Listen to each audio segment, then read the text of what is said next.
mates, I'm still going to line it up on the golf course because you don't want to lose it out there. If you're practicing, practice out there as well. There's no problem. I used to go out there, why not? If I hit shots to greens, put a club down.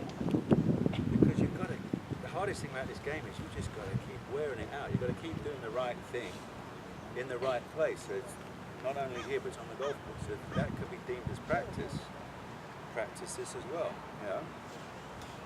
And you know, and you just learn to find it, what it all looks like, what your feet look like. You keep doing it enough times, and then there's tricks.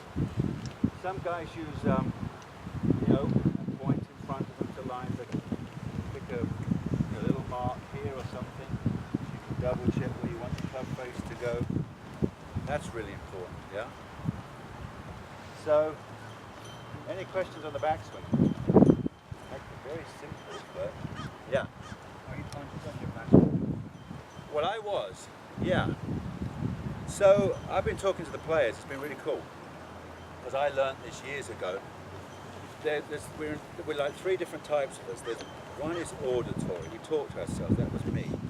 I could actually give myself verbal commands. When I stood over this, it will be. I might be saying, you know, low, set, turn, or something. I used to say set, turn, pull and fire, or whatever it would be, yeah? So I could actually give myself verbal commands this way.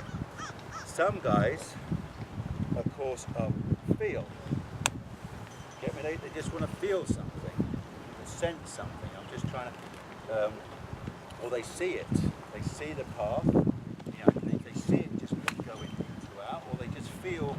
Well, I just feel that I rotate my arms or whatever. Or some players just play purely with their hands. Bubba, Happy Bum Rat. They asked him about his swing. He says, "I see the shot and go straight to my hands." That's what he thinks about. If I want to fade, I'm thinking, what do I do with my hands? That's something. Get me? And then other guys, Daniel Berger, none of that. Just says, fade. Just stands up and says, right, hit a fade. Hit a draw. Get me? So find which one you are. Really important that, because nothing worse if you are totally, imagine if you're the Daniel Berger guy, you just want, and you've then got somebody grinding positions and all sorts of things on you, and it's just not you, yeah? Really important. Sorry, Danny Willett wins the Masters hitting a fade. How important is it to have a go-to shot? Yeah, that's unbelievably important. But we'll get to that later. Okay. I just thought I'd get that in there. I wanted to learn. You want to learn go-to shots? All right, we'll get there. We'll get there. Yeah, that is. You hear us talk about that on TV. You've got to find the pressure shot. You've got to find you're really comfortable, which is, all part of learning, as I say, who you are, aiming at targets, getting this all right, and you'll find the shot that you like the best. Fade or draw, simple as that. And you'll ingrain that.